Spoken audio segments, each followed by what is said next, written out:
Hello Australia, welcome to episode 676 of The Couch, a very big one. Hope everybody around Australia is doing well, better than last week. The numbers are coming down in Victoria, so it's looking good, and well done to the Premier over there. And all the public servants that are doing an amazing job around Australia, keeping us all very healthy, and all the doctors and emergency services groups, nurses, everybody. You know who you are, we rely on you, and we thank you for all the fantastic work that you do. And keep doing it. Let's tell you who's on the show today. We're talking health with Dr. Joe Kosterich and Nisha. Stay tuned for that one. We're talking about loneliness and how it can affect people during COVID-19. Paul Elwyn is back talking all the latest movies. They're starting to come out. We're going to talk about those. We catch up with Jamie McCanty, big guy in the music industry and entertainment here in Perth. He's had a little bit of a setback, but he's bouncing back, and we'll talk to him today. Entertainment with Alexander Sacosta, talking customer service, why it's so important during COVID and any other time as well. A lot of competition out there. Customer service needs to be improved. And can I just say, people like Telstra, you can't even get through to them. I don't know why you don't get customer service. Really important. So we'll talk about that with our good friend Chris Moyer, so please stay tuned for that. Fresh and local cooking, Daniele Foticazzola comes in to make up a wonderful dessert, I believe, tiramisu maybe. Cooper's Bears, we're giving you another chance of winning this amazing bear. This is Coco the Bear. We'll give you a chance at the end of the show with that one. Movie tickets as well, thanks to Palace Cinema. And music today from the Dirty Stop-Outs. Stay tuned. This is The Couch, 100% local, made in Australia, made in Perth, for the whole of Australia. Only on Foxtel. Starts now. It's showtime on the couch. It's showtime on the couch. You can see it from your house. You can see it from your house.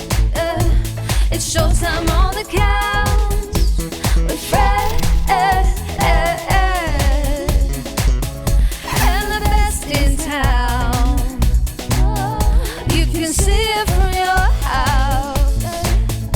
Yeah, it's showtime on the couch. Oh. Hello Australia, welcome to another Big Couch. Hope you can stick around for the next hour. We'll try and entertain you, inform you, and keep you company here on Foxtel. So stay with us. Now, opening the show today, as always, is our fantastic Nisha Seth. She's back from another busy week at work, but she's talking to Dr. Joe about loneliness and more. Over to you, Nisha. Wonderful. Thank you, Fred. Great to be back. And with me on the couch is Dr. Joe. Welcome back. Thanks, Nisha. Lovely to be with you and Fred.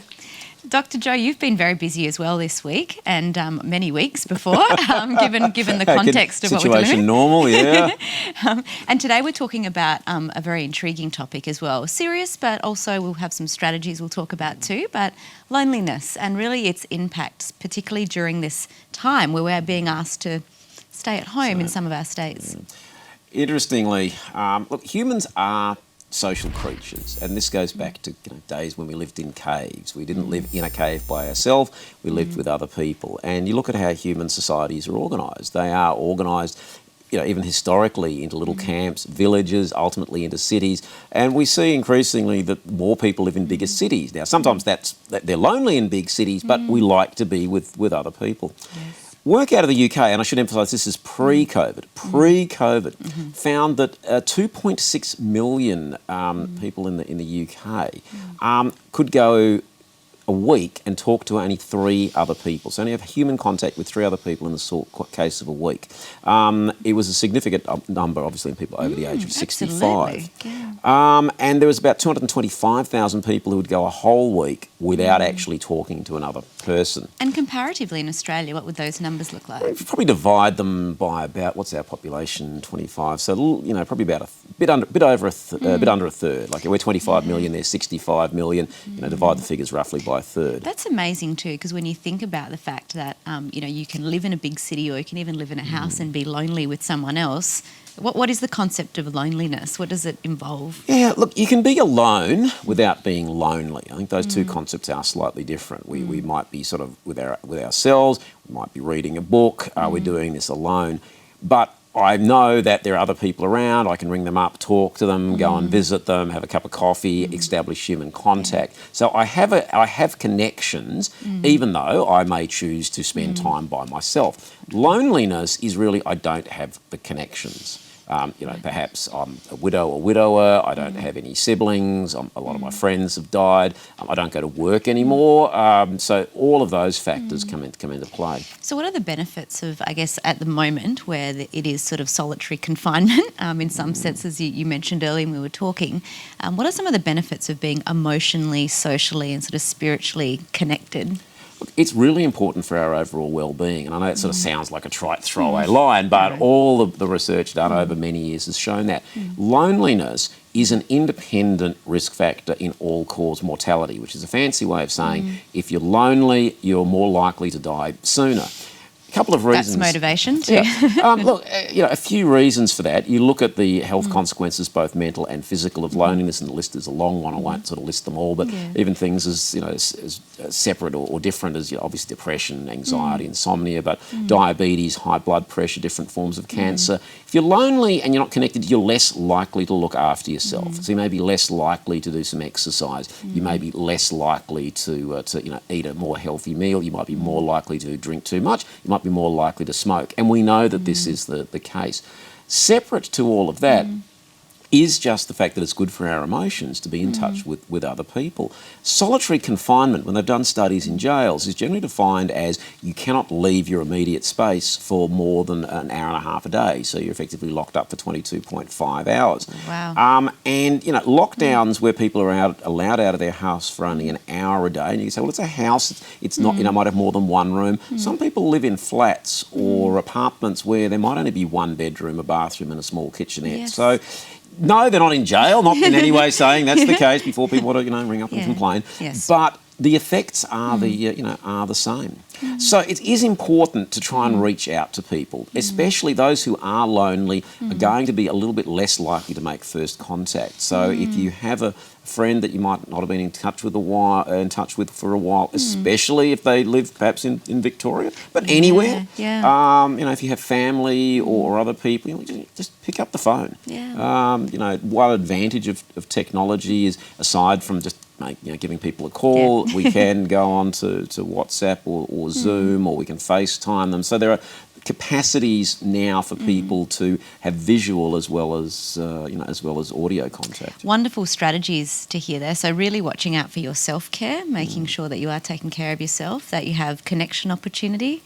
What else can we sort of watch out for if we're at home, particularly all of our friends in Victoria? I know that's a pretty tough situation, or very tough situation for a lot of people there. Well, there is, and I can't remember what day or month it is, there is the Are You OK Day, and it's a simple enough question, are you okay? Now, there are times where people just say, yeah, look, I'm fine, and you can't argue with them. But checking in on your, on your friends and or relatives, as I said, if you see somebody, so obviously this might be in a workplace or in a social situation, and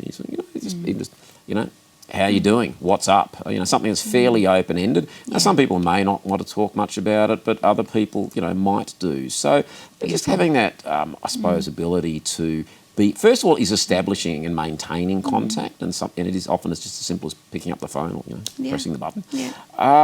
And just keeping your eyes and ears open, and if you sense that people might be having a hard time, ask them how are you doing? Yeah, beautiful. I like that. We all need to watch out for each other, leave no one behind. Where can we find out more about you, Dr. Joe? Because I'm sure there's lots of people watching at the moment thinking I'd like to learn more about loneliness or any other health topics as well. Look, they can go to the website, which is drjoetoday.com, and from there you can click onto the assorted social media platforms and follow me there. Wonderful. Well, Dr. Joe, I look forward to having you back on the show soon again. Thanks indeed, Nisha. And keep up all the good work in your clinics and speaking engagements and everything that you do during the course of the week. What's up? If you've missed any of that, of course, thecouch.com.au or our Facebook page. But back to you now, Fred. Thank you very much, Anisha. I actually stole a minute from you because I wanted to ask Dr. Joe a question. Right. The actual, with the virus, they're coming up with an antidote. What, from a medical point of view, what's the latest that you've heard about that? Are we likely to see one by next year, as they're saying, or what do you hear? Yeah, it's a really good question that you asked, Fred, and there is a rush to bring about a vaccine. And in concept, that is a really good idea. Yep. But we need to have a little bit better than just calling it a vaccine. We need something that actually, A, works. Sounds obvious, but it's a major point. And also, when we say works, what do we actually mean by work? Yep. Effective in 50% of the population, 70% of the population, 80% of the population. And obviously, we need something that doesn't cause significant adverse side effects. Correct. So I'm quite wary when people say, oh, we're just going to wait for a vaccine that's going to solve all our problems, because there has never been a vaccine for this type of virus. Yep. And the fact that something gets produced is just the beginning, not the end. So ultimately, we need to learn to live with this virus like we live with the flu every year. Yep. We live with a whole host of other illnesses, not all of which are infectious, but we manage to live with them. There you go, very informative. A lot of hope out there about this, the vaccination and whether people have to take it, or there's a lot of people saying, oh, I'm not being forced to take it, which I don't get people, to be honest with you. At the end of the day, if you take it and it means that you can travel and do other stuff, what's the risk? But I'll leave it up to them to decide. But Dr. Joe will keep us up to date with what's happening. Thank you very much, Dr. Joe. Oh, you're welcome, Fred. And don't forget, you can also catch Dr. Joe on 882 6PR here in Perth as well, and around Australia, 6pr.com.au.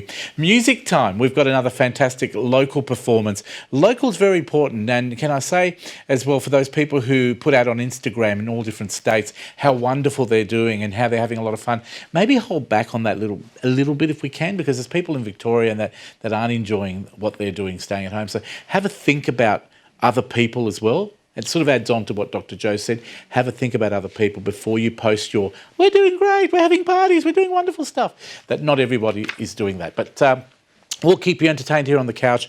We have got a wonderful lady, Janelle Russo, performing for us. She's part of a group called the Dirty Stop Outs. Dirty Stop Outs. Here they are, centre stage performing.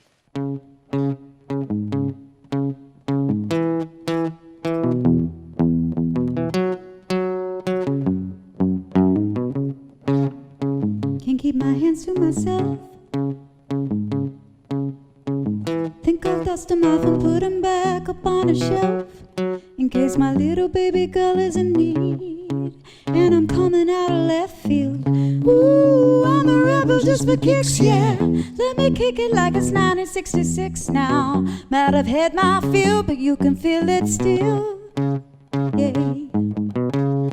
Ooh, I'm a rebel just for kicks, yeah. Let me kick it like it's 1986 now. Might have had my fill, but you can feel it still.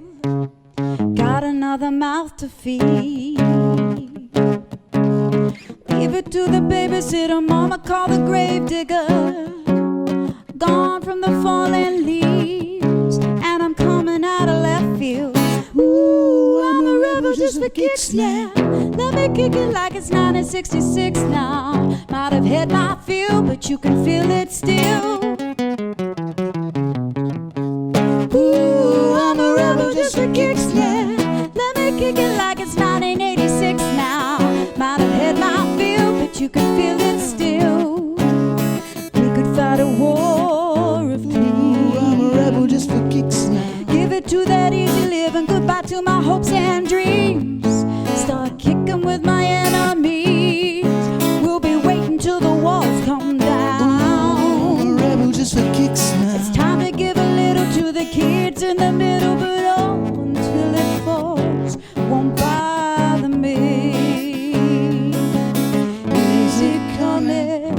Is it coming? Is it coming? Is it coming? Is it coming? Is it coming? Is it coming back? Is it coming? Is it coming? Is it coming? Is it coming? Is it coming? Is it coming? Is it coming? Is it coming back? Ooh, I'm a rebel just for kicks, yeah. Your heart is in eclipse for my heart and it bits now. Might have had my fill, but you can feel it still. Ooh, I'm a rebel just for kicks, yeah. 1966, yeah. Might have had my fill, but you can feel it still. Ooh, I'm a rebel just for kicks, yeah. Might have had it like it's 1986 now. Might have had my fill, but you can feel it still. You can get your feel, but you can feel it still. Thank you very much, Janelle Russos, can I say? And she'll be back at the end of the show, hopefully if we don't run out of time talking too much. But thank you very much. Just stay with us in case we need you again later, Janelle. Yep, no, just stay there. Yeah, you can stay there, that's fine. Paul, what was that song called? Oh, that song was called "Feel It Still," originally by Portugal the Man. Huge hit like a year or so ago. You never lose your music news, What? I love that song. It's a good song, the and bells are- that was such a good version. I love it. Yeah, good So song. good. She sang it really well too. Yeah. We're looking at 5 new movies today, so I'm not going to hold Yes. you up because you've got lots to talk about. Yeah, 5 new movies are all really different as well. The first one we got, it's out on the 20th. It's called Low Down Dirty Criminals. Now, if you kind of like your sort of gangster comedy, it's a comedy criminal crime thing. It's a New Zealand It's production. funny. It's pretty funny looking. It's great. It's directed by Paul Murphy, who's a New Zealand director, and he had a really funny movie back in 2011 called Lovebirds, which starred Rhys Darby, and that was a really good film. So this one is about 2 brothers, and they're kind of caught in a bit of crime. One brother wants to be an NRL player, such as tradition, and yeah, it's great. They're just stumbling, And bumbling it's got a criminals. great cast as well. I noticed Yes, the lady from Pack to the Rafters. Aussie Rebecca Gibney's But in she's it. a New Zealander, believe it or not. But I was told over the weekend Yes, she's a New Zealander. I so hope I'm she's right. going back to her roots. Yep, with so this one, fantastic. yeah. And Looks good. you can catch her very soon on Back to the Rafters. Yes. Not Pack to the No, Rafters. back to it. the Yeah. Rafters. So yeah, no, it looks fun, and yeah, it's good. Fantastic. Good crime movie, yeah. Next movie. We have Saint Judy. This one's like a serious law thriller type movie. It's essentially the story of attorney Judy Wood, who is an immigration attorney, and this was back in the day. And the huge thing was she actually changed immigration law. Based on a true story? Yes, based on a true story in regards to women and how it's defined to become an immigrant, to seek refuge, that sort of thing. And yeah, some interesting cast. Michelle Monaghan's in it. Alfred Molina, last I remember him was Dr. Octopus in Spider-Man 2. Are you serious? So he's great. And also R&B artist Common is in this as well. So there's some pretty heavy-hitting stars in this. busy. It's more of it's sort of a law drama to it, but Yep. it does sort of give you a good idea of what goes on behind the scenes when you see in the news stories about immigrants and refugees and such, like what's going on, the law side of it as well. So Fantastic for a bit of a look into the story behind the refugees and how they get to stay in yeah, a country. so the law side. So that's Saint Judy. That's out on the 20th as Climbing well. Blind. Climbing Blind. Wow, this is no Action-packed. truer than anything. This is an actual real doco. The director of this, he's done previous mountain climbing docos. This is like hang on to your seat every kind bit. of thing. Hang on to anything. That huge mountain monolith thing. That's called the Old Man of Hoy in northern Scotland, and it's about 130 meters, like straight up. It's pretty scary. Why is it called Climbing Blind? Because it's about Jesse Dufton. Now, when you can climb in pairs, and the second pair can have can be blind or have some form of disability. Your lead person's always like someone who knows what they're doing. Jesse Dufton's one of the first people. He's actually a lead climber, and he has only about 20% vision. Oh, wow. And he started climbing from a really young age, and it's just his thing. And this is a story about I guess him if you taking on can't this see, one. you don't get as scared. Oh man, I would be more scared. This is amazing, but yeah, just check it out. It's sort of very thrilling, but yeah, it's a true story about this guy, and and he's actually done lead climbs with a blind person. I so the like whole these sort of blind leads movies. the blind. Do you remember the one where the guy got caught inside the gap of a mountain, he had to cut his arm or something? yeah. That was a true one as That's well. a true story and a true Amazing occurrence. story. Yeah. So if you like that sort of thing, check this out Adrenaline because rush. it's pretty scary. Fantastic. Next one. The next one is it's kind of like After We a Collided. late teenager kind of adultish drama called After We Collided. There was a prequel to this in 2014 called After. It's based on a bunch of books from Anna Todd. Kind of popular. The lead girl in this is Josephine Langford. She's the younger sister of Catherine Langford, who's a Perth We all know well. actress as well. Yeah, interesting. This second one on it, it's a different director. His name is Roger Cumble. No one knows who he is, but he directed a kind of interesting movie back in '99 called Cruel Intentions. Oh, yes. So this is his style to it and everything. Second so movie. it's part of a series. Sort of late teens, interesting kind of romance dynamics in this one. So if you really like thriving for a romance story, check this one out. Fantastic. Yeah. And it's out on, when is that one? The 10th Oh, sorry, of the 10th of September, a little bit later here. So that's that one After out. We Collided. And our last movie today. The last Swimming movie that for we got Gold. is Swimming for Gold. This is a classic, like good one for tweens. It's basically, she is a swimming champion. She had a major kerfuffle at a championship level, and it's the whole thing like, okay, you were a sports star, but guess what? Now you're going to become a coach for another team, and this team's a bunch of, misfits, that sort of thing. So it's that Bad News Bears kind of vibe. So she actually gets sent from the US to Australia to coach a boys team. So it's the whole thing. Ooh, look at these boys. So it's fun for the teenagers. The lead girl in this is Peyton List, and she stars in a Disney Plus series called Bunked, which my youngest daughter Zoe, she loves watching that. She just watches the whole series. But yeah, so it's a little comedy, sports comedy, mainly for the kids. But yeah, it just looks like a whole bunch of fun. That's Swimming for Gold, which is out on the 17th of September. And I'll put you on the spot here. Anything good on the streaming devices that you've been watching, Disney or any of the streaming others? stuff? Netflix? Anything good at the moment? Netflix, there's a few new ones coming out on Netflix at the moment. Well, I heard Lost in Space, for those people who love the two back. series. Yeah, it's coming back. It's because of the COVID virus. Yeah. They haven't been able to record, but apparently they've signed on the line number 3, and it will be the final. They're not making any more after number 3. Yeah, that's coming to an end. For those people who have caught the new series of Wentworth, which is on Showcase on Foxtel. Yep. Fantastic. It's been the highest rating drama here in Australia, sold to more than 120 countries around the world, and this is the second last series. They're just waiting to record the next 10 episodes, which are the final forever for next year, and then it will finish, but they haven't been able because of they're in Melbourne, so a few problems there. But yeah, Wentworth, if you haven't caught it, it's a remake of Prisoner, the old Prisoner TV show, but there's a lot happening. There's a TV show, I wonder if Adrian can tell us, there's a TV show, I think it's on Stan or Netflix, the one where the young lady's got the special ability to see other people's stories, and they sing to her, and she's able to see the playlist. Yeah. Say it again. Zoe's Incredible Playlist. Zoe. That's really incredible kooky. Playlist. Yeah, Zoe's Incredible. That's an interesting one. Have you seen that? So basically, I've say seen you're a here bit of now. it, but like if you're a fan of Glee and those sing-along ones, but it's kind of strange because And, all of a sudden people break out in song. And I think it's come to an end. I'm not too sure if they're doing a new series, but you can catch the series. For me, at the moment, there's the finale of Yellowstone coming up soon, and the previous season had a bit of a cliffhanger moment, so I'm just waiting to see what happens in this one. Well, Paul Elwood, thank you very much. We'll catch up with you in a couple of weeks' time. We might do streaming as well, but I've got 4 amazing movies that are coming up, big hits for 20th Century Fox. They've sent us a list, so I'm glad the movies are doing well. Palace Cinema is the one we refer you to. We'd love to give away a couple of tickets for you right now. 2 standard tickets, 2 gold lounge, which we call platinum.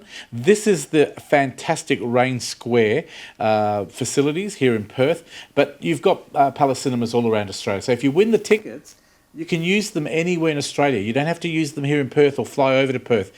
You can actually use them in your state where Palace Cinema is. We're giving away 2 of each, 2 Palace Platinum and 2 of the standard. They've all got leather seats, wonderful facilities, great bars, great food. All you have to do is send us an SMS. There you go, to 0439 929 929. That's our normal number. Put your name and address on that SMS, like many have done, and then put the code word PALACE. P-A-L-A-C-E. Very simple. Palace. Anywhere in Australia. Don't sit back there and go, I can't be bothered. Do it, because you might actually win. And I'll let you know virtually straight away. If you're watching the show now on a Sunday night, you'll probably know straight after the show if you've won. So thank you very much to Palace. Time for us to take a break. Thanks to Paul. We'll see him in a couple of weeks' time. Coming up after the break, we catch up with an old music friend. His name is Jamie McCanty. We'll find out what he's been up to after this.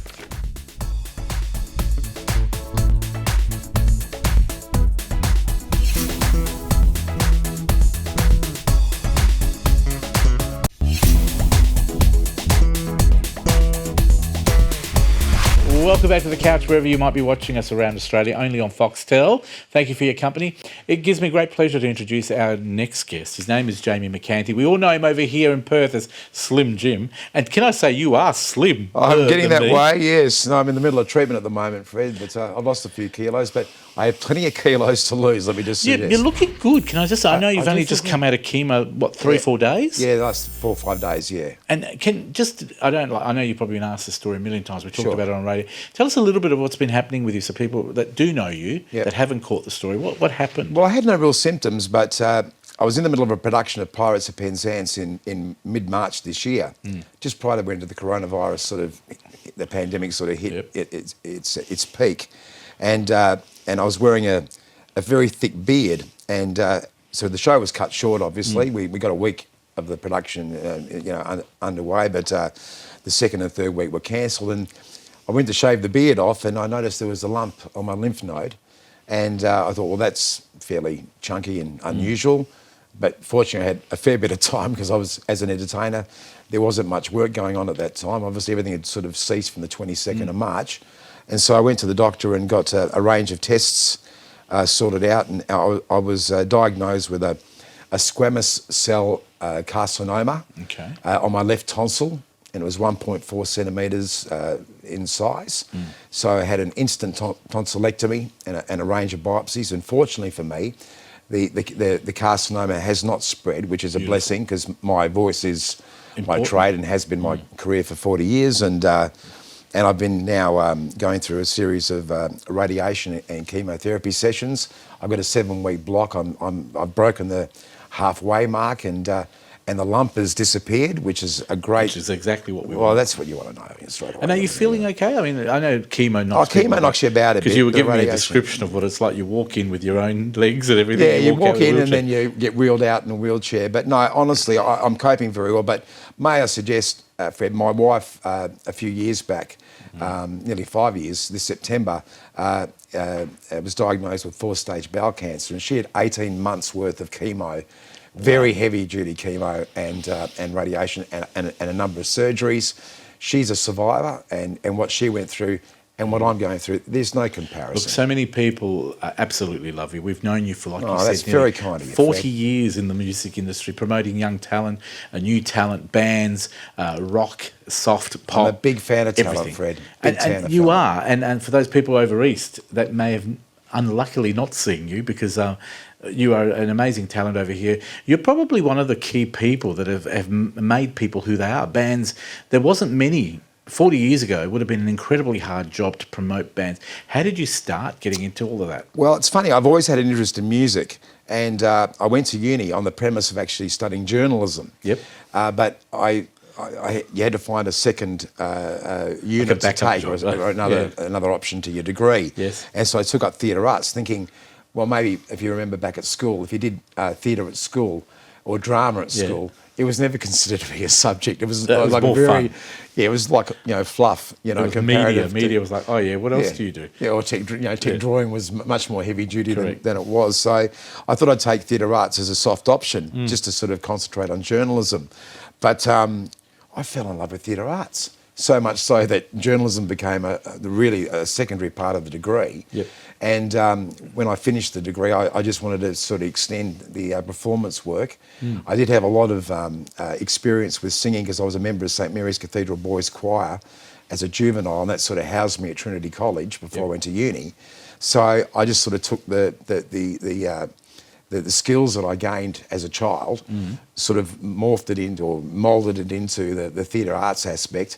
And so when I finished uni, I started working in musical theatre around Western Australia in plays like South Pacific and Toad Hall, and it gave me great employment for a number of years. But back in the mid-'80s, I don't know if you remember, there was a recession that was going to hit about the same time that we got the America's Cup down at Fremantle. And it was going to be so devastating for the arts programs, because none of the funding that was going to be available from the state and federal governments were going to be pumped into the arts. Wow. And so you had to try and find an alternative form of work in the arts. Yes. And then I sort of started a band called Slim Jim and the Fats Band back in '86. Where did the name Slim Jim came from? Well, Slim Jim was my nickname at school because I wasn't. You weren't? Oh, so it was like red heelers or a blue, that type of thing. So Slim Jim and the Fats started in June 1986. And it went on to be a bit of a sort of a performing juggernaut for the people that were involved. And next year we celebrate our 35th anniversary. Oh, amazing. No, it's amazing, isn't it? Not only that, but look, I remember all the years of Appeal-a-thon. Oh, It used to be our midnight to dawn. It used to keep us all entertained. That's when right. all the stars used to go back to their hotels. They used to party in those days. They did. Slim used to come on the TV and have his bands, his musicians. Look at that. I think that's telethon. But that 7 is telethon, and 9, I used to run Appeal-a-thon on 9, and 7 has telethon. I think for the last, have you still been involved the last couple of years, or have they moved the format? No, the format's changed dramatically, I think, this year. Which is sad. It's very sad, because I think, Fred, you and I both worked on the panel at midnight to dawn, and we had a tremendous time with that sort of freedom. Well, you've got to be able to promote our local people to such a big audience. I totally think so. Yeah. And I think that the truth is that that medium back then, when we had that sort of freedom to sort of, stretch the parameters, especially midnight to dawn, when we probably weren't so censored as what the 8 o'clock Yes. segments were to 8 to midnight, etc. You could have a lot of fun, and the band, it was a way of meeting We your had band great cabaret character. artists, Yes. if you remember. We had wonderful drag queens that would come on, which were Just entertainment. And, Totally. years ago we used to have, many years ago, we had Ian Turpie had his own Turpie the Night Show. I'm sure you would have been involved somewhere with that one as well. I do remember that. And, yeah. and I think it's a shame that Perth, we don't have many TV studios anymore. They're all locked down with robo I would cameras. argue that you'd be one of the only locally We are produced now shows. the only locally produced show There we go. apart from the news. So we don't have to have disaster to happen for us to do our show. And congratulations to you for 18 years of doing it. And too. That's we've well done it with Fred. very little money, in some cases no money, but Yeah. you've done the same. And look, it's really important. I wanted you to sort of Well, tell it's never everybody. been about the money, has it, Fred? Well, you don't do entertainment or theatre or anything like this. If you've got a passion for something, that's really your sole drive. You want to see the outcome, and the outcome is Sure. to promote fantastic, talented people, bands, theatre actors. It's really important that people get behind at this time, especially. Totally. And I wanted you to sort of give a message out there to companies, hotels, restaurants, pubs, anywhere at all that can take on entertainment and musicians. Yeah. I wanted you to Well- sort of tell us why it's important. In my mind, all West Australians really need to back their local talent. At the moment, I can suggest to you that for the 40 years that I've been involved in the entertainment industry, the quality of musicians here are world standard. Yep. Don't ever hesitate to think Some they're of the not. bands that have come out of Perth, Oh, big bands, and they're still there. And the people that are still living in Perth, I mean, Louise Anton, I think, Yep. is one of the artists that I have the great pleasure of representing.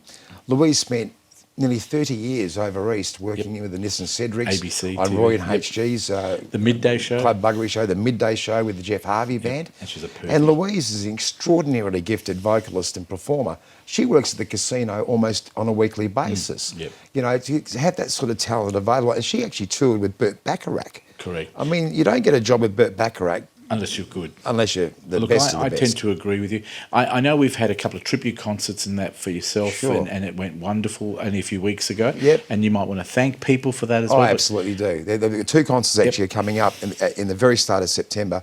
We did have one sold out quite quickly, but because of the COVID restrictions, we've had to spread it over 2 nights. The range of musicians that have come together to put this on has just been extraordinary. From guys from the mid to late 70s right through to the bands that are performing now.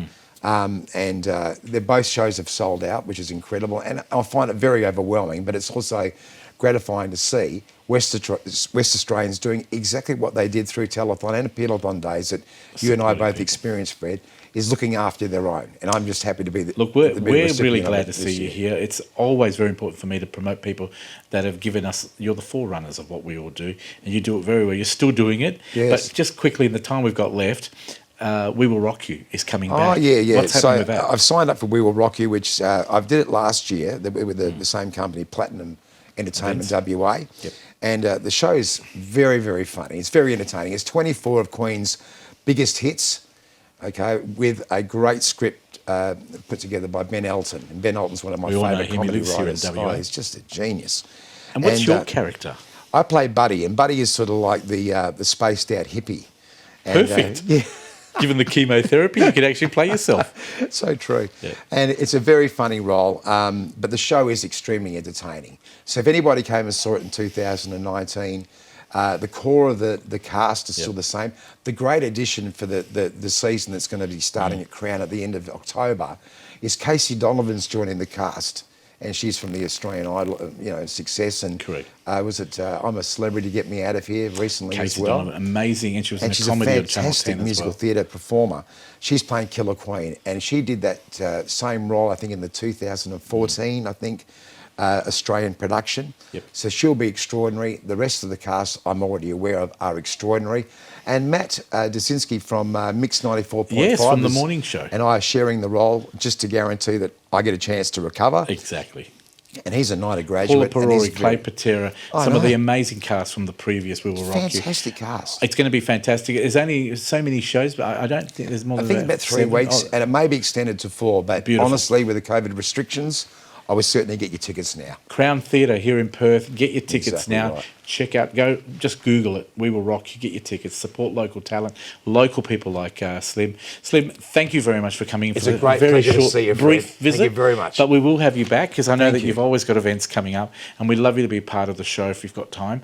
And we thank you for coming in. We're actually going to take a break, folks, because coming up after the break, we're going to be talking to Alexander Sacosta about entertainment, and we will drop our music act. Thank you very much. You can actually leave now. Just not enough time to do everything today, but we'll have them back on next week. We'll take a quick break of the catch. Thank you to Slim. Thank you very much. Alexander Sacosta coming up, and we're talking customer service as well with Chris Moye right after this. Well done. Thank you.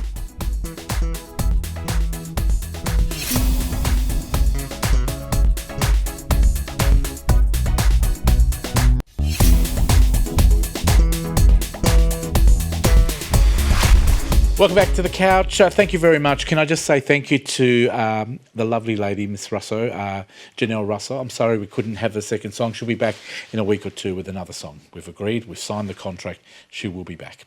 Time to talk entertainment. Our good friend Alexander Sacosta is back with us. Welcome back. Thank you, Fred. Happy to be back. And I think I have to eat humble pie about Ellen. We're going to talk about her very soon. Right. But what's happened with Bindi Irwin? She's pregnant. Her and Chandler Powell expecting their first child together. How exciting is that? How long have they been married? Actually, Long they got- enough. Okay. If that's what you're implying. I'm just saying how long they've been married. I think it's been. They got married in isolation. They Didn't they? did, yes. Because I remember the big lavish wedding. That was planned, and they were going to have go on a big honeymoon as well, but unfortunately, zoo.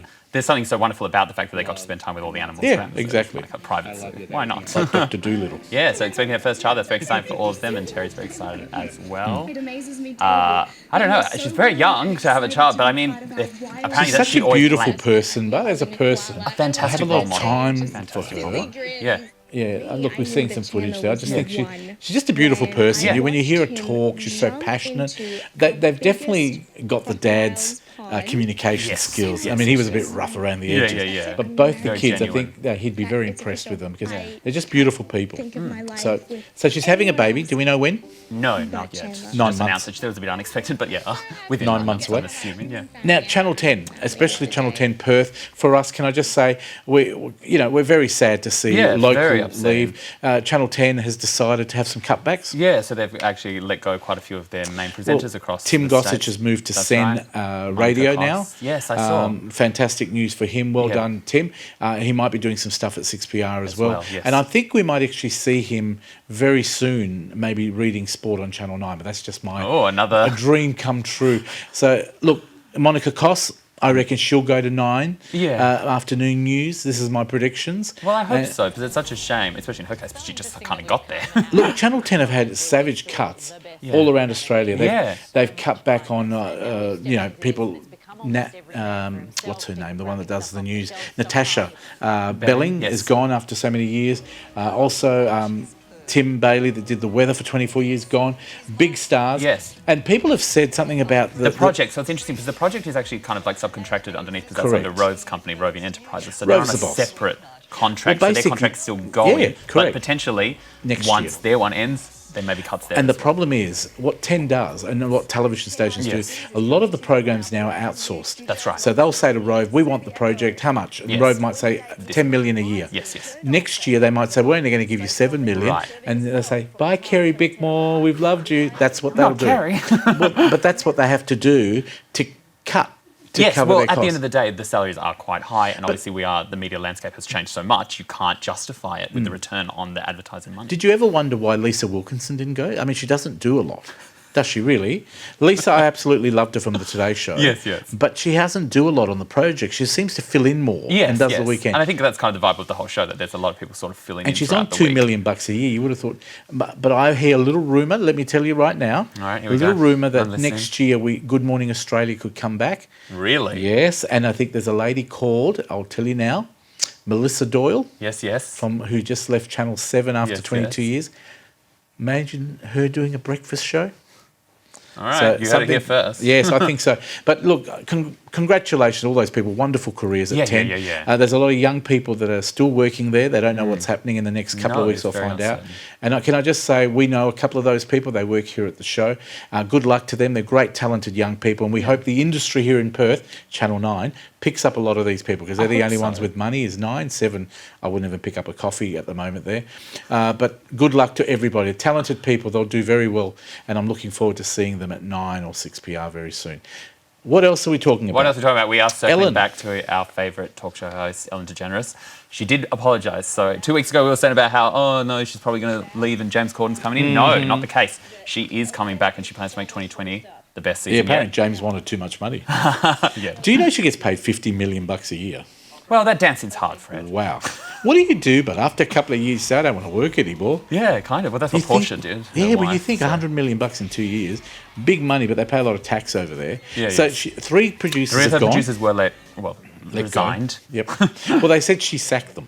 Yeah. So And she did do a specific video just to all of her team as well, Mm-hmm. apologising directly to them this time as well. So the show is back again, coming back It very, is very coming soon. back, Looking and, forward to that. yeah.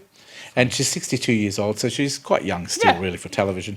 Brooklyn Beckham, what's Brooklyn happening? Beckham. Apparently, he got married was the rumor going round, but once again, like when there's no news, people just start making make up their news own. by looking at Instagram as if it's some sort of mystery novel. Yeah, no, they're not. But if they were to get married, they believe that they would go like He's British royalty Beckham's level. son, isn't he? Yes, There you go. David I wanted to Beckham. make They're sure British David royalty, Beckham. actual British royalty. Well, congratulations. Are they married? They're engaged, but they're they're not not actually married yet. There you go. It'd be the eyebrow ring that stopped it, I think. Lovely man. So good luck to them. Hopefully they will get married when they choose a to huge get wedding. married. It'll be a TV event, I say. So there you go. So there's no truth in that they're married. They're just No, engaged. another rumour. And the Awesome Art Festival. Awesome what's Arts happening Festival, with that? WA. We're celebrating Perth Arts. That's coming up at the end of September, early October.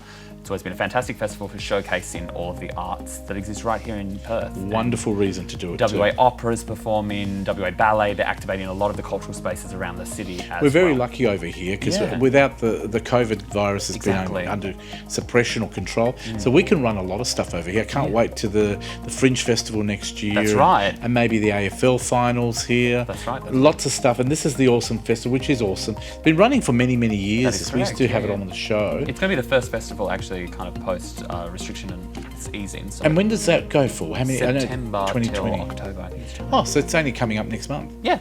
Beautiful. Now check that out and please Yes, support please. them. Absolutely. Go out and very good for watch the shows. families. Very good for families. It's all about accessing Now, do you for families. work at the Awesome Festival? Fingers crossed. Yeah. Yes, hopefully. Fantastic. Yeah. I'd Well love done. Now, how's comedy going around WA at the moment? Are you doing a lot of comedy? Well, it's very interesting with comedy because obviously, like comedy venues specifically, like the Comedy Lounge is a fantastic place because that is purposely built for comedy. So that is very much the place to go if you want to see some comedy. Bars are still readjusting to the new hours and they can't really open up to the level they were before, which means that a lot of them aren't doing their comedy nights Yeah, yet. they're So closed really, down. comedy is quite centralised and more event specific. So, do we need our people in Perth and WA and all around Australia support your comedy lounges? yeah, folks. go to your Please support comedy the community. venues, support them. Like, yeah, have a laugh now more than ever. And we're due to see you. Are you doing more commercials as well? Because I know you did some stuff with the Clean Heat. Good. Yes. Are we likely to see it on TV? Yes. Very soon. That's the face of the future commercials for Clean Heat. Face of someone who may or may not have signed an NDA. Anyway, There you go. Do not talk. Clean Heat. Oh, wonderful, wonderful company. I hope you all join. They're West Australian, wonderful people owned by West Farmers. What's your website, Alexander? www.alexandersacosta.com. I hope you've enjoyed working with Clean Heat. Time to give away another wonderful Cooper's Bear. Thank you very much to Kay and the team.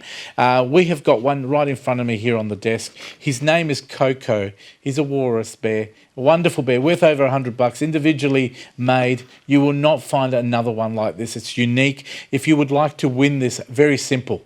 SMS us to 0439 929 929. The code word, Cooper.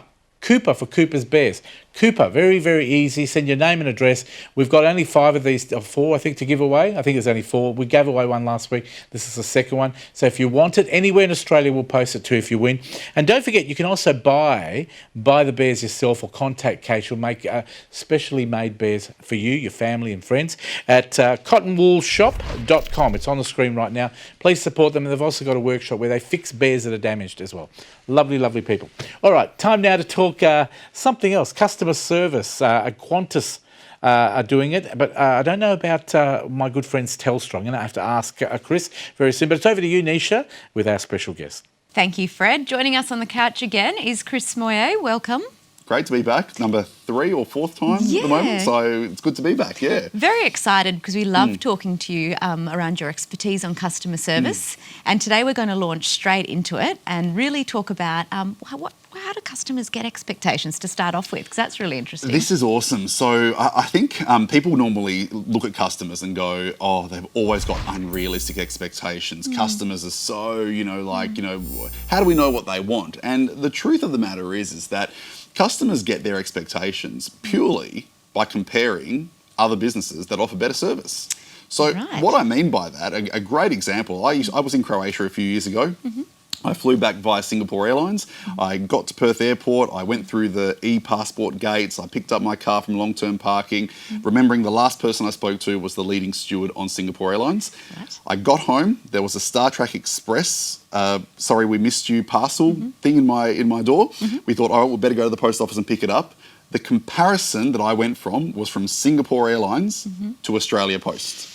So the service or the gap of service is noticeable by anywhere else you get better service from. Wonderful. So that's why competition is really important in the market.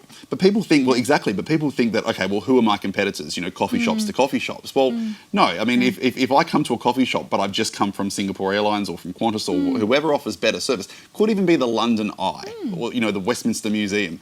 If I get better service from there, that's what's going to lead to my comparisons. Yeah. And in your line of work now, when you're helping organisations with customer service, how do you lend a hand in that space to provide them with some advice? Well, I guess they've got to be aware though of who else offers better service. That's why benchmarking is so important, by looking, I guess, outside of our industry. So for instance, if I gave advice, 5 years ago to a bank, and I know this has already happened, but if I said, well, a bank, what does a bank today look like? It's like a hotel lobby, if you really think about it. There's no row of tellers. It's like a concierge, a little podium. Yeah. There are lounge chairs, kind of like this. This could be a bank, technically. And they're creating this environment that you should feel comfortable there rather than sort of rigid. So by looking outside of your industry, that's where you get the best ideas from. Beautiful. Any good examples out there that we can think of? Well, banks are one. I think, again, looking at airlines, looking even at, at the renowned businesses out there. And I think I spoke about this last time, like Disney, Ritz-Carlton, the way you feel at Starbucks. If you can just have those organisations sort of on the horizon and think about them always, it definitely lends to giving better service and improving. Wonderful. And given, I guess, the situation we find ourselves, it's different in each state at the moment, but how important is face-to-face delivery? It's so important. And I say it's so important. It's always important in my opinion. I think at the moment, though, that doesn't mean that I'm against online. And I think online, self-service systems, I think they're great. But we realise that technology is not foolproof. So, we need to... often we find that organisations, the only interaction they have with their customers is actually when things go wrong. And that's why a lot of people say, well, with customer service, the customers, they're always in a bad mood, they're always demanding. And that's because they're only interacting with them when things go wrong. Yeah. It's your last memory. Exactly. And it shows you that the appetite for service, we need to make sure that we have people that are present, ready to go, to help people when technology doesn't work. But also to help people learn technology as well. I mean, I just think even today, it's a little bit rich to be able to force a customer to use a self-service system if they haven't been shown how to do it. If you think about it, I don't think we've ever been taught. Like, we don't get the feeling of, like when you've got kids, you teach them to do things. Yes. But I don't think we've ever been taught by an organisation, welcome, this is new, let me help you out with this. It's rather, self-service is over there, go use it, So it's that whole awareness and that whole experience at the front end, so you feel a bit cherished and loved as nurtured, a totally. Very good. So talk to us now in terms of the current situation we all find ourselves in. Has customer service expectations in general changed? I think customers are more astute than they've been before. I guess, they have the ability to go online, to research, to, gain opinions. I think that's why when they come to a particular company, they're going to be looking for that good service, but also to help them out. Like I don't believe, and I was having a chat with Fred about this off air before about, finding things yourself. Yes. I honestly don't believe there's a business out there that has 100% of things online that you can never need to talk to a person about. I don't believe it. Yeah, And Google's a great example. At the moment, you know, they don't have a contact centre at all. And they've got this awesome website with some great, you know, frequently asked questions and some great sort of rabbit warrens. But I mean, I had a bit of an issue the other day and I still don't know the solution to my problem. And I just don't think that they can capture every single customer. You know, every single situation is different. And, you know, be wary, you know, if any leader of an organisation is listening, just to be so wary about leaving everything online and not having that option for someone to call face to face, because I can tell you right now, not every customer's situation is going to fit in with FAQs. Yeah, and when we were talking earlier prior to the show, what was really important, and another example you were giving me, was actually following up and asking for feedback.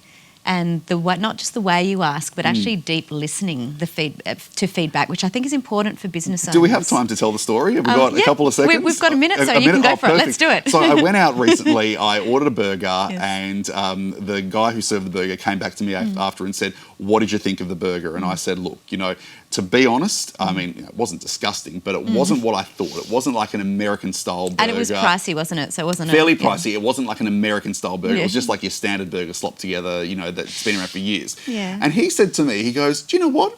He said, "Times are changing. No one wants the American style anymore. We're all going back to basics." And I heard him say that, and I thought, I reckon you're so wrong, because who said that the American style burgers aren't big anymore? We're going back to basics. I disagree. I think we're going the other way. And he just lied, and I was like, no, I don't think that's a good enough excuse. But at least he asked for feedback. Well, and he was leveraging the current back to basics in the COVID, the pandemic campaign, right? He tried to make me believe that we're all back to basics. Well, I wouldn't want to try and fool you, being a customer service expert. Or a burger lover. I'm hungry now. Yeah. Chris, how do people find out more about you? How do they make contact? I love some direct contact. I've had a bit of an issue with my website lately, so on the screen right now is my email address. I'd love anyone to reach out, chris@chrismoyer.com, and talk there. Wonderful. Well, we'll look forward to having you back on board in the next couple of weeks, and you're going to have a succession of topics that we're going to talk about, so business owners, make sure you watch. Awesome. Thank you again. Thank you so much. Cheers. If you missed any of that, you can go to thecouch.com.au or our Facebook page, but for now, it's back to you, Fred. Thank you very much. Like, answer to Chris's question about burgers. Everybody knows, Chris, the burgers are better at Hungry Jack's. Yeah. Very good marketing as well. As always, a pleasure to have Chris here, and we'll be back again soon. But if you've got questions that you'd like answered, please send us the questions here to the couch. Look up our email address, mail@thecouch.com.au or fred@thecouch.com.au, and we'll pass them on to Chris, and then he can maybe answer some of your questions as well. We're going to take a break on the couch. Coming up, Danielle's coming up with some dessert. I think we're doing some tiramisu-ing, and I'm doing some eating soon on the couch. Thanks for watching. Well done. Connect with The Couch online through Facebook, Instagram and YouTube.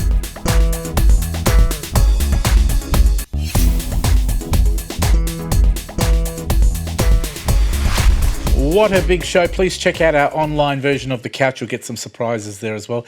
Time now to do some fantastic cooking with Fresh and Local. Here's Anisha. Thank you so much, Fred. Another Fresh and Local segment, and welcome back, Daniele. Thanks for having me. It's always lovely to come back. Now, you are a lover of great Italian food. What are you cooking for us or preparing for us today? Well, today, a very typical Italian dish. We are making a tiramisu. So, lovely. I can see Fred rubbing his tummy over there. Yeah. Yum. So, I mean, everyone knows tiramisu. It's quite a common Italian dessert. It's that popular. Yes. So, yeah, from the north of Italy. And the main ingredients are good Savoiardi biscuits, which are like a ladyfinger sponge biscuit. Beautiful. Mascarpone cream and good coffee. And then, beautiful. And what does tiramisu mean? So tiramisu, it's actually 3 words. So tiramisu means pick me up. So that picks you up when you have sugar, doesn't it? Yeah, well, and the coffee. So the coffee was seen as a pick-me-up, but also in like the medieval Florence, Venice, that time period, it was also meant to be considered an aphrodisiac. Oh, so wow. There you go. Okay, so excellent for a dinner party. Yeah, very good. Okay, let's get started. What we'll do is, so we've made, you can serve tiramisu however you like. I prefer to do it as like a big dish when I have people over, you know, and serve it like that. Otherwise, you can do individual ones. So today I thought we'll have a go at doing some individual ones. Okay. So basically we've got our Savoiardi ladyfinger biscuits. We're going to dunk them into this coffee mixture. So that's got coffee, marsala, which is a Italian liqueur, and some sugar. Liqueur? Yes. Okay. So part of the pick-me-up. Ah, yes. the Obviously. So what we'll do aphrodisiac. is we'll break the Savoyard din hard. These soak really quickly. So you don't want them to sit too long into the coffee mixture. You want them to be wet, but not super. And then what we'll do is we'll layer it. So it's kind of like an Italian trifle. Okay, beautiful. Is a way to look at it. How do you prepare this when you're home for a dinner party? Yes.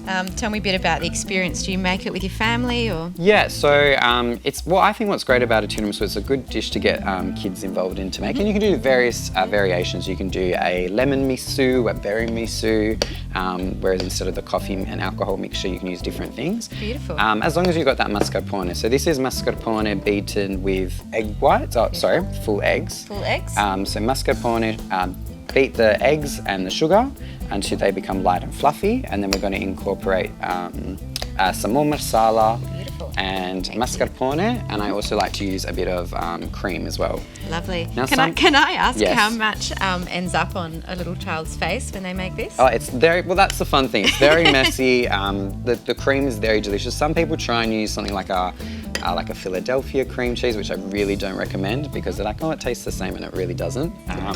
That will give it a very sour, tangy taste. And the best thing about when you do a tiramisu is to obviously let it sit for a few hours. So the biscuits really absorb the coffee flavour and the liqueur, and the cream as well. So you can make this probably early afternoon for a dinner party. Yeah, and they're in the morning, and it's actually even really nice the day before, once it's sat for a whole day. Beautiful. Now, while we're doing this, tell us a bit about your hopes and aspirations for the next few months, because I know you've been very busy with the opera. It's been a weird year because it was busy, then it was quiet, with COVID and A events lot of people and are PR feeling that and probably, cooking classes, and then it got really busy again. But I think it's just a nice period of reflection and looking outside the box and kind of seeing what you want to align with. So the Cooking with Opera series, that was really good and really successful, and there might be a second one coming up. So that's beautiful. really exciting. And a book I heard on the and a book. So I've been working on a bilingual kids book for a while, and that's finally near the end. So we're looking at a late October launch. So a cultural component, but also a bit of food. Beautiful. A recipe for everyone to give a go. And Wonderful. Can you tell us a funny story of when you've made this tiramisu, what the feedback's been? everyone loves it, which is good. Sometimes I make it for some friends and they're like, oh, I actually don't really like coffee, and then they eat it and they're like, oh, actually, it's there, but it's not. It's not overpowering, so everything kind of lovely complements each other. And quite quick as well, because I know we're going to wrap up, but this is quite quick to make, right? Yes, so very quick. And then what it's really nice to do at the end is a nice little sprinkle of coffee or cocoa. Beautiful. And just like so. So I find in Australia they tend to sprinkle it just like that, but when you go to Italy, they really, as you can see there, really coat the whole thing. Okay. Beautiful. And there you go. You could pop a... So I'm nearly done. I'm not doing too bad, am I? What score would you give me? Out of 10. Look, we might need to ask Fred. We'll have to wait till it's done to say a 10, but we're, an 8. A 9. We'll say a 9. 9. We'll say a 9. Thank you very much. There you go. 10. Excellent. Okay, and a biscuit on top. Lovely. Yeah. There we go. Okay, so Daniele, where can we find out more about you? Yeah, so I've got lots of recipes up on my website, danielefuricuzzola.com.au. So as you can see on the screen, it's a bit difficult to spell. So recipes, and we'll be doing some more workshops in the future too. Well, we're very excited to have you again, and we'll look forward to having you back on soon. I always enjoy coming back, so thank you. Thank you, Daniele. We're now going to eat this with the crew, but have a great next couple of weeks. We'll see you soon. Yep, see you then. And if you missed any of that, you can go to thecouch.com.au or the Facebook page. But for now, we're off to do some eating. It's back to you, Fred. Thank you, Nisha. Make sure I get some of that cake tiramisu very soon. I need a bit of a pick-me-up. For now, here's Steve Collins talking property. Thanks very much, Fred. Yes, we are talking property. Real estate is a very important part of our lives. And Fred, you may remember that for many, many years, I produced a program on 6PR called Talking Property. And we did it for a long time. I have two guests here who we are coming back as a podcast. And I'd like to introduce to you from First National, Jewett and Shed, Rob Jewett, and from De Freitas and Ryan, Rod Ryan. They are both excellent real estate agents, and they are also part, and have been for a very long time, part of the Talking Property program. But now we are launching it as a podcast as well. And at the moment, Rob and Rod. At the moment, the podcast is exciting, but I would have thought that during COVID-19, the real estate industry would be pretty dead. That's not the case, is it? Well, it's not now, but it was in April, wasn't it, Rod? We was sort of fell off a scary in cliff, April. didn't we? Yes, very scary in April. And then now it's just gone. And how long ago? I mean, how did this explosion occur? Was it is it with sales? Was it with rentals, or was it with everything? Across the board. Yep. So as we know with COVID-19, everything happened extremely quickly. I think I remember I did my last auction, might have been the 22nd of March, and it was almost the next day we were shut down. Yeah. And 6 weeks or so, and then as soon as they announced that we could have home opens again, and we were only allowed 10 people in the home at the time, we had people lined up along the driveway. Really? And then since then, the market has just continued to appreciate, increase. And now we've got one of the tightest rental markets, haven't we, Rod, that we've seen in a long time. Yeah, we certainly have. And it was in the press on the weekend that it's now under 2%, the vacancy rate. That's amazing, isn't so, in effect, you don't have rental properties. And the scary thing is that as far as which way the rents are going to go, there's only one way they're going to go, and that's up. And the reason is because you've got all of the mining industry, they're looking desperately for people. And of course the building industry, that's all set off on a boom now.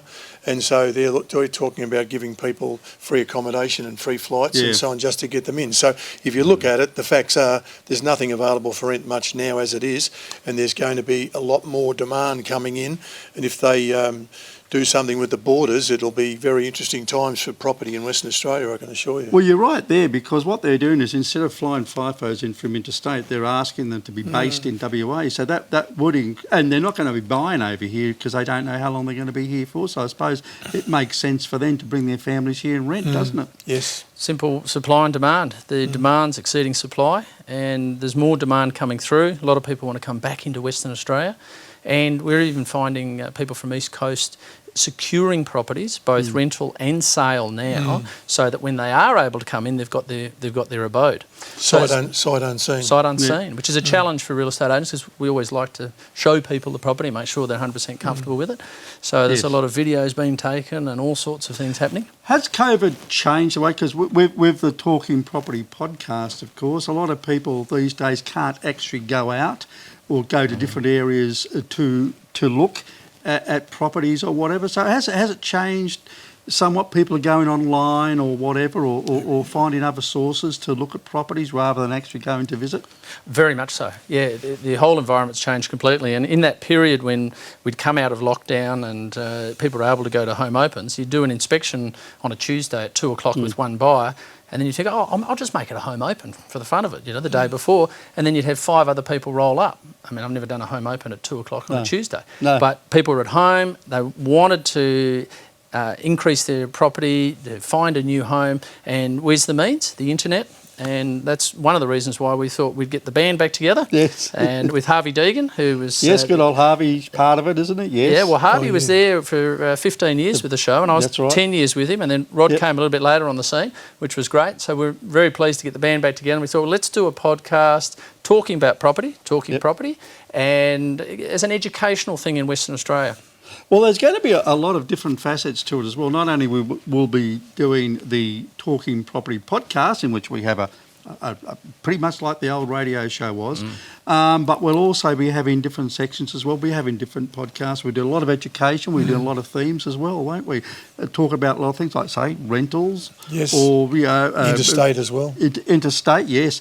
Well, we've got a guest on our first show who you know very well. I think she may be your daughter, right? That's correct, yes. But she's based in Melbourne, and it's really interesting how to deal with real estate in a state that really is in lockdown, isn't it? Yes, very much so. Well, they're in stage 4 lockdown, so they've really hard to show people through properties. They're lucky to be able to even have their settlements go through. So a lot of challenges there at the moment. But it's interesting because it's not just the real estate market that's changed in COVID. The motor vehicle industry's changed. You can't buy a caravan now. If you go past the car yards, they're social distancing because they haven't got any cars. All their cars are all set apart now. Well, my son runs a dealership in Darwin, and he can't get enough stock. They're having record sales up there. So there's something about COVID-19. Is it because people can't spend their money on going on holiday, so they, well, let's do something else. Let's buy that new car. Let's buy an investment property or upgrade our property or something. Has that got something to do with it, do you reckon? Well, I think the super had a bit to do with that as well. I think there's a few caravans out there called superannuation funds and new motor vehicles as well. But I look, it's just been, it's not, if you had have asked me in April what was going to happen, there's no way I would have predicted this. No. Absolutely no way. Which gets a bit scary because you think, well, what could it be like in the next 3 or 4 months ahead? So there's that question mark as well. But all I can say at the moment is, I was talking with Rob just before we came on. He had an auction today, which I'll let him tell the story. It's a ripper, and this sums up the market. Mortgagee sale. We sold it 2 months ago, or sort of sold it because the buyer backed out, which is very unusual, but we're in strange times. Sold for $735. It was a mortgagee sale, so we had to re-auction it. We re-auctioned it today. We had a rule that you had to bring a bank cheque for $70,000. We had 6 people with bank cheques, and it sold almost $100,000 more today. God, so things are moving. That's just amazing, isn't it? And you would not have predicted this back in April at all. No way. Absolutely not. So good times ahead, I think, for property in Western Australia. Now, talking about Talking Property, the podcast, which you can listen to on talkingproperty.com.au. We've got the old team back. Yes. But we will have the facility for doing all sorts of podcasts as well, not just our show. We can do a whole series of stuff. We can do things about renting because, and also preparing your house to be rented out and stuff like that, because it is important. If you want the best tenants, so you really have to have your rental property looking good, don't you? Otherwise, you don't know who you're going to get. Absolutely, and it's all about education, having special guests on each week in areas of specialty, whether it be strata, sales, commercial, residential, and providing an educational forum and also answering people's questions as well, which we'll do each week. Well, that's always been an important part of the program, isn't it? People send in their questions, and and we give the very best expert advice as well. We try. Well, we do get other experts in apart from you. Yes, that's right. And certainly we get Harvey there, who of course... Well, Harvey brings it all together. Harvey Doesn't brings it all together, which is great, It is. No, it's great to be connected with you guys again. It's been a while since I've been involved with the program. But, you know what, as soon as you start talking about it, it's actually quite exciting to talk about real estate, because real estate affects everybody, doesn't it? Whether you're owner, a renter, an investor, or whatever. There's such a scope of types of properties. Everyone needs a roof over their head. They do. Just a quick question, just from me. Sorry to interrupt. Sounds fantastic. I would love, as a possible listener to this fantastic What do you mean possible? You mean probable, certainly, Fred. Number one subscriber. Look, I think I would love to see maybe even property of the week. Like bargains, maybe have 2 or 3 properties that just you think as a real estate agent it's a bargain, and maybe help the renters as well to say, look, these are great properties, great prices, and maybe give us some advice also on loans and some great deals that are out there. So I could see the program, the podcast doing really, really well, because you can add more and more, which you couldn't do on radio. You could have special guests from all different backgrounds. And I'm assuming, is it more than an hour long? How long is the... Well, no, the podcast of the program will probably be around about 45 minutes, but that's just a very small part of what's going to be happening. We can have separate sections and advice about other things as well. So when do we do our first one? Well, the first one will be released. Well, that's when we record it, but it'll be released on Wednesday, the 2nd of September. That's when it will go live. So check it out on the website, talkingproperty.com.au. Rod, Rob, and Steve, and Harvey Deegan. Harvey Deegan, you can't go wrong with He a team can't be like here that. because he's on air at the moment. Correct, he's at 6PR. Look, I think all the best with this. I'm glad you bring it back, especially now. I think there's a lot of confusion out in the market when it comes to property, real estate, renting, loans, renovations, lots of stuff that you guys can cover. Your special guests, where they have specialties in different fields, and also the experience. This is where I think the four of you will have an amazing experience about this. And there are so many people out there giving out so much information. And I know, without asking you, I know that you've been around because I've heard you on 6PR, etc. But there's a lot of experience between the lot of you, isn't there? Do you remember when the first Talking Property went to air? It was about 15 years ago. 15 years. So the important thing hopefully- is this is also supported by REWA, Real Estate Institute of Real Estate Institute of Western Australia. They're right behind it. Right behind it, because they realise the importance of doing podcasts like this. Well, we look forward to listening to your first one. We'll keep people up to date with what's going on our website and on the couch as well. Thank you for coming in. Thank you all so three much. of you. Look forward Thanks, to Harvey Fred. joining the team again. It's like setting up the old band again. Step right. back in time. Well, yes. Don't make Steve the lead singer. That's the only thing I'd Or the tell drummer. you. Or the drummer. But he can Oh do no, it. he's a stupid one, so I'll be all right as a drummer. No, look, well done, and thank you very much for bringing back something that helps so many people. Look out for it. It's called Talking Property on talkingproperty.com.au. Thank you to Rod, thank you to Rob, and thank you to Steve Collins as well. We'll be talking travel very soon when there's more to be said about travel as well. So thank you very much for coming in.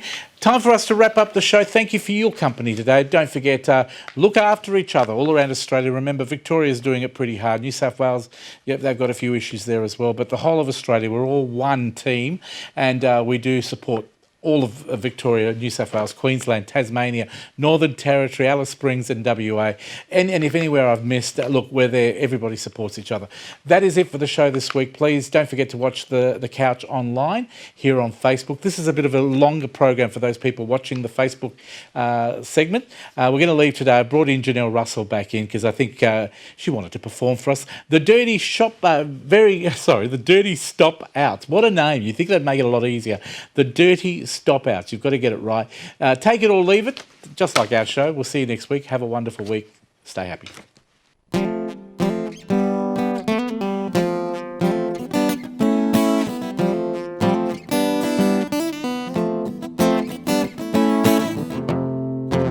Last night we had a fight. It was one fight too many. Can't do this no more. It's time to stop pretending, yeah. So I'm drawing a line in the sand. I don't need you to be perfect, no. I just want to be your woman and you be my man. I'm tired of the constant pushing. Take it or leave it. Put your cards on the table, baby. Yeah, yeah. Take it or leave it. Take it or leave it. Put your cards on the table, baby. Yeah.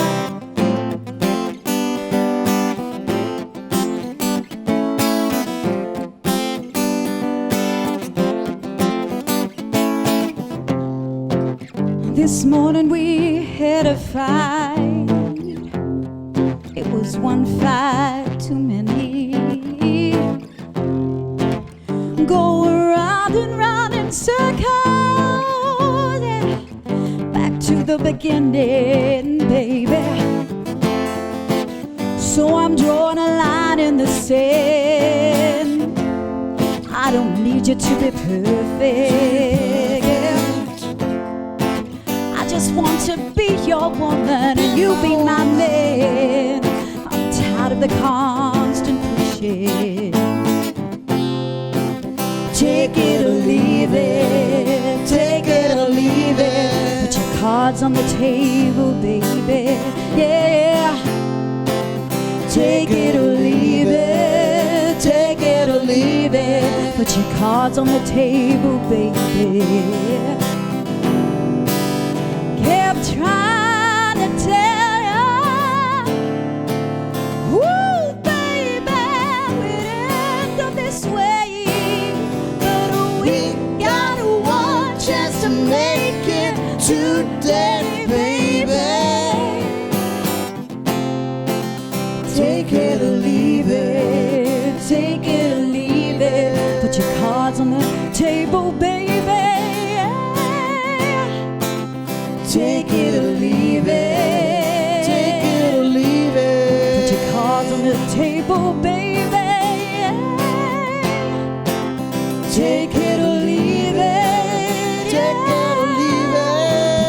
cards on the table, baby. Yeah, yeah, yeah, yeah. Take it or leave it. Take it or leave it. Put your cards on the